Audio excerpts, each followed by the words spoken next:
Diplomatic breakthrough. President Trump accepts an offer to meet with North Korea's Kim Jong-un. We have analysis of the historic announcement. Conscience Protection Act, a one-on-one with the lawmaker who wants to help healthcare workers being forced to assist in abortions. Papal travel. The Vatican announces a 3-country trip later this year for Pope Francis. We discuss where he's headed and why. And on the money, the Vatican adds to its currency. On EWTN News Nightly for Friday, March 9th, 2018.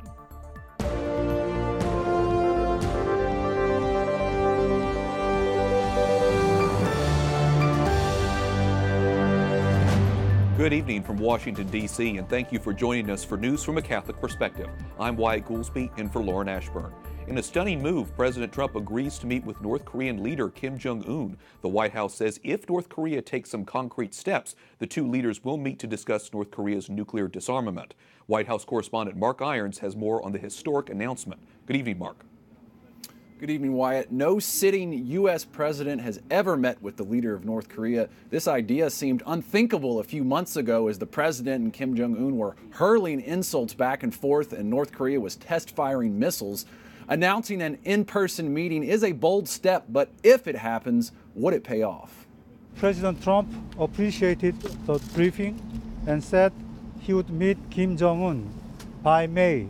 President Trump agrees to an unprecedented meeting. Outside the White House last night, South Korea's National Security Director announced the invitation from North Korea's Kim Jong-un. And he expressed his eagerness to meet President Trump as soon as possible. The South Korean delegation relayed the message to President Trump earlier Thursday. The White House hasn't confirmed a time or place for the meeting, but the president says it's a step in the right direction, tweeting, Kim Jong-un talked about denuclearization with the South Korean representatives, not just a freeze. Also, no missile testing by North Korea during this period of time. Great progress being made, but sanctions will remain until an agreement is reached. Meeting being planned. Let's be very clear. The United States has made zero concessions, but North Korea has made some promises. And again, this meeting won't take place without concrete actions that match the promises that have been made by North Korea. The South Korean delegation says Kim Jong-un will accept the continuation of joint U.S.-South Korea military drills, something North Korea regularly views as threatening action. In our meeting, North Korean leader Kim Jong-un said he is committed to denuclearization. But skepticism is widespread. Former U.S. Ambassador to China, Max Baucus, suggests caution when dealing with Kim Jong-un. What does he want? He wants to be on the world stage with the U.S. president. He now has that. Second, I think he wants to keep his nuclear power, his missile and nuclear capability. He's not going to give that up. It gives him leverage.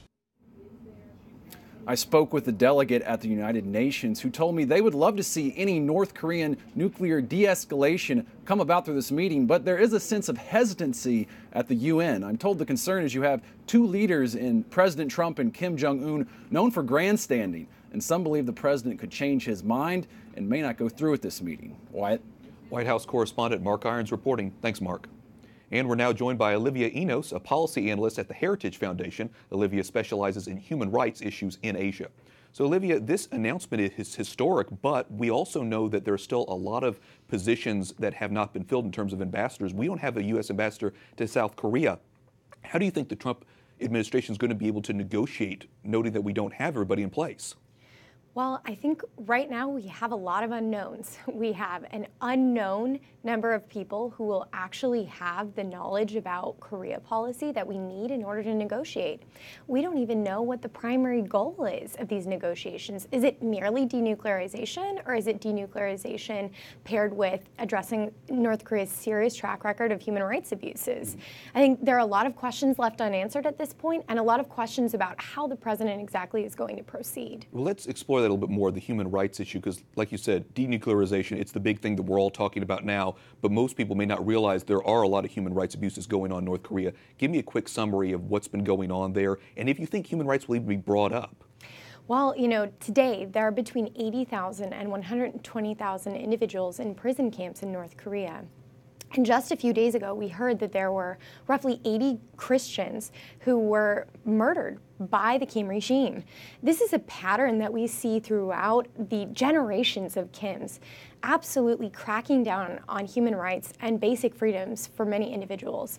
I think it's unclear at this point whether or not the White House will prioritize human rights in the discussions, but I think there is some indication that this is certainly a priority. Vice President Mike Pence brought Fred Warmbier to the Olympics.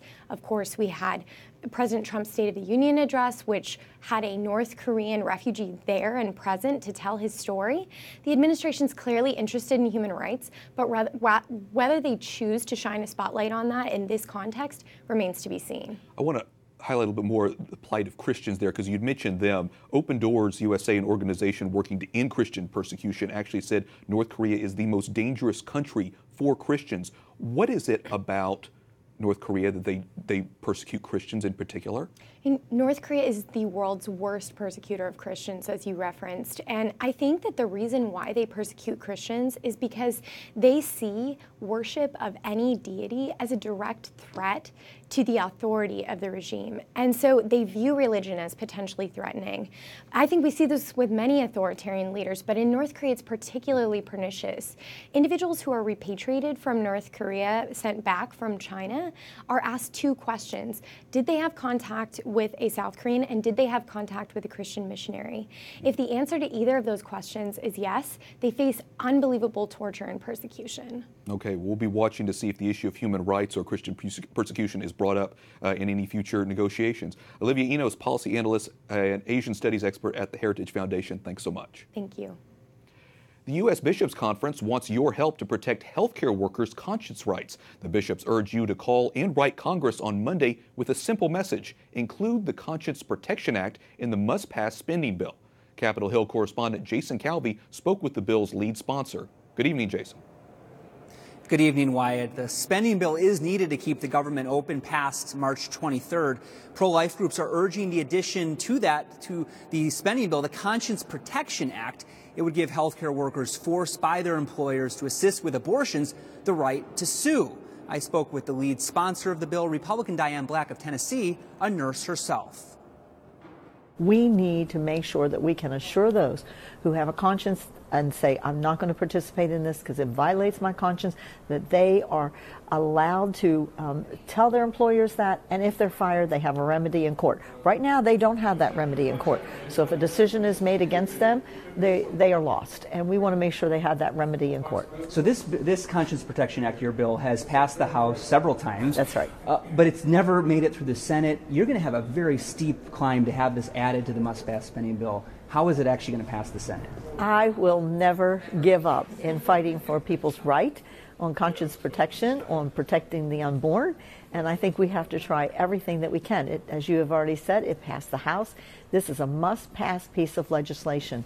It will just be one of the things in a very large bill, and we hope that this time we'll be able to make this through the process and that it will become law. I'm hearing that Democrats are really putting up a strong fight on keeping these pro-life riders out of the spending bill.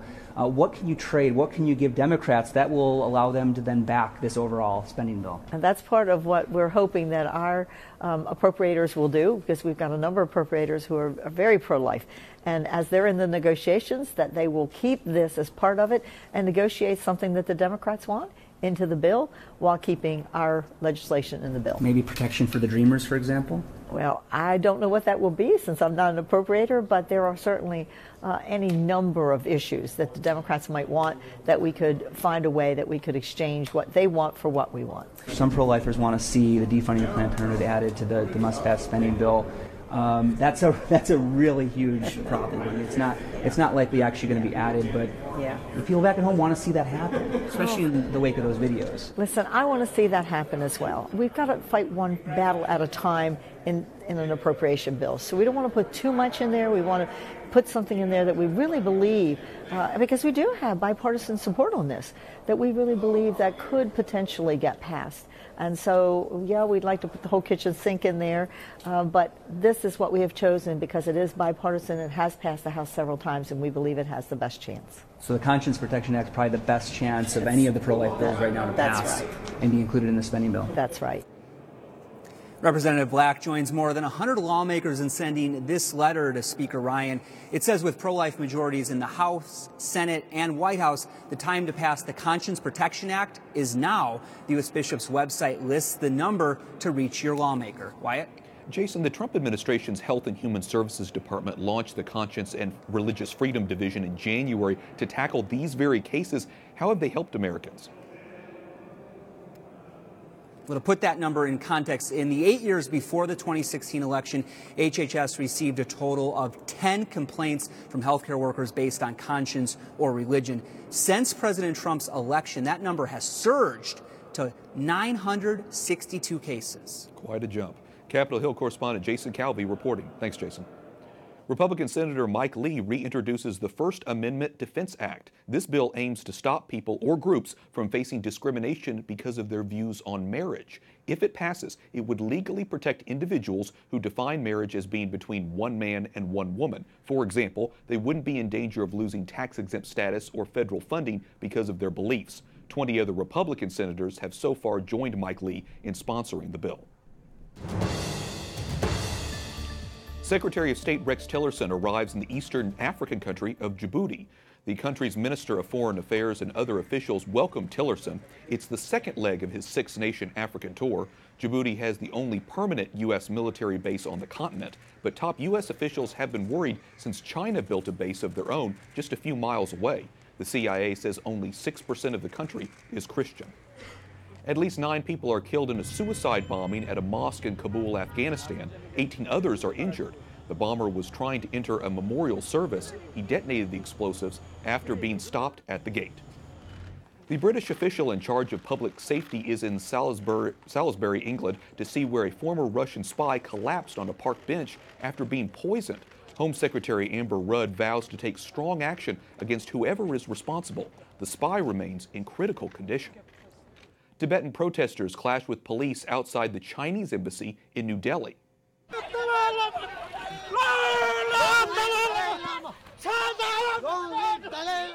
Members of Tibet's Youth Congress shouted anti-China slogans and tried to get inside the compound. Supporters say the Himalayan region was virtually independent until China occupied it in 1950. Tomorrow is Tibetan National Uprising Day. Pakistan is facing more pressure from countries around the world to curb its blasphemy laws. The State Department is supporting local activists calling for change to the rule, which does not allow defaming recognized religions like Islam. It has become a ready tool, not against the non-Muslim, but also Muslims who do not agree with their retrogressive worldview. Aja Bibi, a Christian woman, faces the death penalty for allegedly violating the law in 2009. The country's Supreme Court will hear her appeal this month. After months of speculation, the Vatican confirms Pope Francis will visit the Baltic countries of Latvia, Lithuania, and Estonia in September. It's the same region Pope John Paul II visited exactly 25 years ago. Vatican correspondent Juliet Lindley joins us from Rome with more on the trip. Juliet, why is Pope Francis heading to the Baltics in September, and what are the themes for the visit? Why, certainly one of the main reasons is the 100th anniversary since the three nations declared their independence from Russia back in 1918. It's also a chance for Pope Francis to make the first papal trip to the area since 1993 when Pope St. John Paul II went. It'll also give an opportunity to the pontiff to show solidarity to the people of these three Baltic nations who suffered both under Nazism and under communist rule. And as you know, they also faced challenges after the fall of the Berlin Wall regarding secularism and materialism. As for the themes of the trip, for each country there is a different theme. For Lithuania, it's Christ Jesus, our hope. The motto for Latvia is Show Thyself a Mother, in honor of the Virgin Mary. And the theme for Estonia is Wake Up, My Heart. There are a number of different Christian groups in that region. Will there be an ecumenical aspect to the visit? Well, indeed, Wyatt, there is a very different makeup. In Lithuania, you have 80% who are Roman Catholics, and it also borders on Catholic Poland, so there's a strong Catholic influence there. In Latvia, only the majority are Lutheran, so you don't have a majority who are Catholic. And in Estonia, less than half are actually Christian, and a large majority of the population call themselves non-religious. So knowing the great importance that Pope Francis places on reaching out to the other Christian churches, I would imagine, and there is great speculation, that there will be a strong ecumenical element to his trip. There's also a connection between Lithuania, one of his stops, and Divine Mercy. Tell us about that. Well, Pope St. John Paul II had a very strong connection with Lithuania. He famously said very early on in his pontificate that half of my heart is in Lithuania. And in Lithuania, in Vilnius, in the capital, there is a sanctuary of Divine Mercy to which John Paul II had a special devotion. And it houses the first image of the Divine Mercy that was created. And Pope John Paul II canonized Faustina Kowalska, who received the message of Divine Mercy in the 1930s from the Lord on various occasions. Now, Pope Francis also has a very strong connection to mercy. As you know, he has made Divine Mercy one of the pillars of his pontificate. So interesting to hear Pope Francis following in St. John Paul II's footsteps, and of course we'll be looking forward to hearing more about the Pope's upcoming trip. Juliet Lindley, EWTN News Nightly Vatican correspondent. Thanks so much. Thanks, Wyatt. Pope Francis is asking a group of young adults for help on Good Friday. A group of 15 will write the meditations for the Stations of the Cross at Rome's Colosseum. This is video from last year. The Vatican says the Holy Father wants to urge the next generation to participate in meditating on the Passion of Christ. It all leads up to October's Synod of Young People. Coming up, encouraging words. Pope Francis has a message for priests hearing confessions. And Man of Steel and aluminum. We discuss the president's decision to impose tariffs on certain imported products.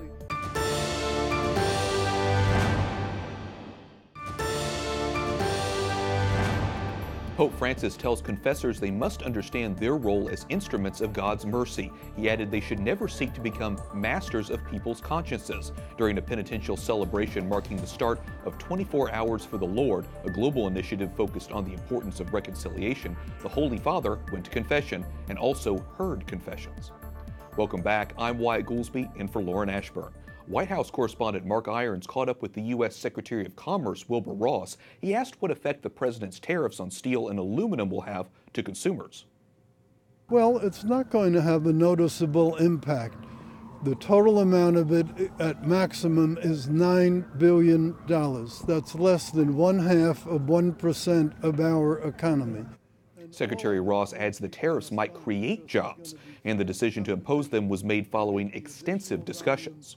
For more analysis, we're joined by Jay Richards, assistant professor in the School of Business and Economics at the Catholic University of America. You also know him, of course, as the host for A Force for Good right here on EWTN. Jay, welcome back. Thanks, Wyatt. Is the Commerce Secretary right, and how do you think this plan will impact American consumers? Well, he's right that if you're talking about individual cans of aluminum or tin, yeah, okay, an aluminum can, maybe it's going to cost the consumer a cent more. That's not really the issue. I mean, he's actually conceding that, in fact, it is going to cost consumers. It's just the cost is going to be spread out over hundreds of millions of people, so they're not likely to notice it. The real concern is all of the industries, all the manufacturers in the United States that are downstream from steel and aluminum. There's absolutely no doubt that that's going to impact them in a negative way. I mean, there's a reason that the Caterpillar Corporation stock tanked after President Trump announced this tariff idea, for instance. And like I said, we're just going to have to see how it plays out even further down the line. Absolutely, yeah. So let me ask you this then. European Union leaders are thinking about this. They're concerned as well. They're hoping that they can get an exempt from the tariff just like Mexico and Canada are. Yes. Do you think that's likely to happen? I think it probably is. I mean, we were told a few days ago that maybe the president was just playing tough to start up negotiations over NAFTA. But if that were true, he wouldn't have already announced that there's going to be an exemption for Mexico and Canada. And the point is we don't want to alienate our friends. I mean, this tariff essentially punishes our allies and does nothing to countries like China who actually cheat on these things. And so I would suspect, based on the same rationale, he'll probably end up exempting the European Union as well. Well, as you know, the church says trade should be inclusive. It should serve the common good. Do you think this new tariff plan moves us closer or further away from that idea? I think it definitely moves us further away from that. I wouldn't say that President Trump is violating Catholic social teaching in this. Obviously, as president, his primary responsibility is to Americans rather than to others, though we don't want him to hurt people in other parts of the world. But I think just simply in terms of will it actually help Americans? Overall, yeah, it may save a few hundred jobs here, but it's likely to destroy thousands of jobs elsewhere. And so I really think that this is one of the decisions the president has made that I just think is a mistake. Okay, well, we'll be watching to see how all this plays out, at least within the coming months and the coming years. Jay Richards, host of EWTN's Force for Good and professor at the Catholic University of America. Thanks so much. My pleasure. Some of the biggest names in Italian soccer joined thousands of mourners to say goodbye to the captain of one of the country's top teams. At the Santa Croce Basilica in Florence, thousands of fans cheer for Fiorentina's David Astori as his casket left the church. Among the attendees were many players and coaches from Juventus, Fiorentina's rival. Astori died of suspected cardiac arrest. He was only 31 years old. Up next, taxpayer-funded abortions. A new report sheds light on how much money Planned Parenthood gets from the government. We'll discuss. And a collector's item. The Vatican unveils a new coin.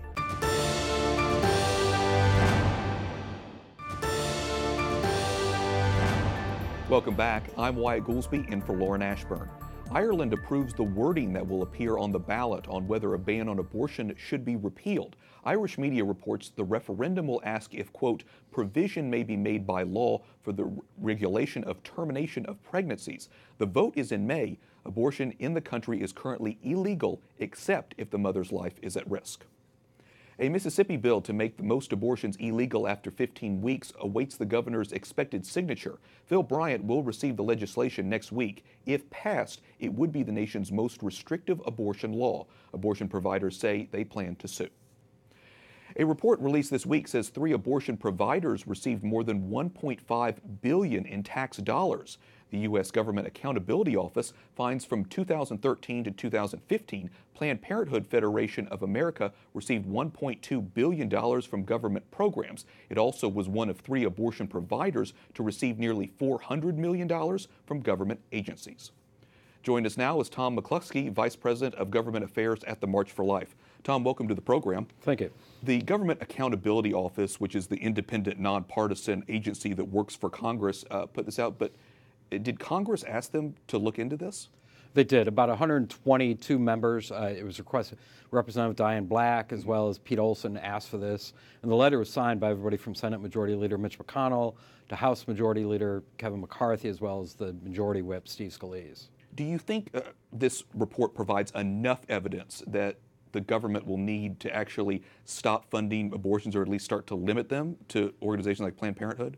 Right now, the evidence is just overwhelming. You had those videos from the Center for Medical Progress. This is actually the second GAO report in about 10 years highlighting all these funds. What we hope for right now is that this is the incentive to finally get Congress to do something. They've shown the path, how they can defund Planned Parenthood. We have a president who will sign it. So we're calling on Congress to take that path. 4 of the 5 groups listed in the report are also being investigated by the Justice Department. So what is the status of the DOJ investigation? As far as I know, they've requested documents from the Senate Judiciary Committee in their investigation. I wouldn't be surprised if they've also talked to some of the House folks as well.